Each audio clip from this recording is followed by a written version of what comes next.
करायचा। अपहरण करून खंडणीची मागणी करताना एका व्यक्तीच्या मृत्यूस कारणीभूत ठरलेल्या गंभीर गुन्ह्यात देवळा पोलिसांनी धडक कारवाई करत आरोपींकडून गुटखा व पिकअप गाडीसह तब्बल 28,16,064 रुपयांचा मुद्देमाल जप्त केलाय। या कारवाईमुळे जिल्ह्यात मोठी खळबळ उडाली आहे।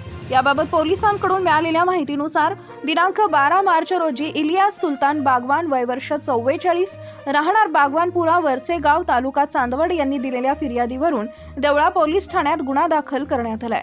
फिर्यादी बागवान आणि मयत जब्बार चांद तांबोळी हे MH15HH 8861 क्रमांकाच्या पिकअप गाडीत गुटखा घेऊन जात असताना काही आरोपींनी त्यांना रस्त्यात अडवले। त्यानंतर दोघांचं अपहरण करून गुन्हा दाखल होऊ नये म्हणून 25 लाख रुपयांची खंडणी मागितल्याचा आरोप आहे। आरोपींनी जबरदस्तीने त्यांच्याकडील पिकअप गाडी व मालही हिसकावून घेतला। याच दरम्यान जब्बार तांबोळी यांच्याशी झटापट करताना आरोपी त्यांना जबरदस्तीने गाडीत बसवण्याचा प्रयत्न करत होते।